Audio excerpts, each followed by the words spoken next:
കേരള ശാസ്ത്ര സാഹിത്യ പരിഷത്ത് 62ാം സംസ്ഥാന സമ്മേളനത്തിന് തുടക്കം ജനിതക ശാസ്ത്രജ്ഞൻ ഡോക്ടർ പാർത്ഥ പി മജുംദാർ സമ്മേളനം ഉദ്ഘാടനം ചെയ്തു. ശാസ്ത്ര ഗവേഷണത്തിൽ കണിശതയും നൈതികതയും നഷ്ടമാകുന്നത് വൻ ദുരന്തമാണെന്ന് പാർത്ഥ പി മജുംദാർ പറഞ്ഞു. 3 ദിവസം നീണ്ടു നിൽക്കുന്ന ശാസ്ത്ര സാഹിത്യ പരിഷത്തിന്റെ സമ്മേളനത്തിനാണ് പാലക്കാട് തുടക്കമായത്. ജനിതക ശാസ്ത്രജ്ഞൻ ഡോക്ടർ പാർത്ഥ പി മജുംദാർ വാർഷിക സമ്മേളനം ഉദ്ഘാടനം ചെയ്തു.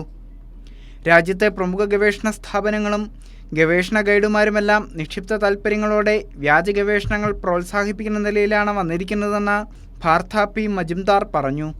I set out a methodology and I pass it on to other people, asking them whether this methodology is or is not correct. So a whole community of scientists is looking at the methodology that I'm proposing to adopt, and if I'm slipping on rigor and if I'm slipping on other kinds of issues, scientific issues, that will impinge on my inferences, then the community will warn us that this is not appropriate, you need to do something else. പരിഷത്ത് സംസ്ഥാന president TK. Mirabai അധ്യക്ഷത വഹിച്ചു. മുൻമന്ത്രി doctor TM. Thomas Isaac, Palakkad ജില്ലാ panchayat president K. Binimol, Amit Majumdar, പരിഷത്ത് general secretary PV. Divakaran എന്നിവർ സംസാരിച്ചു. Kairali news, Palakkad.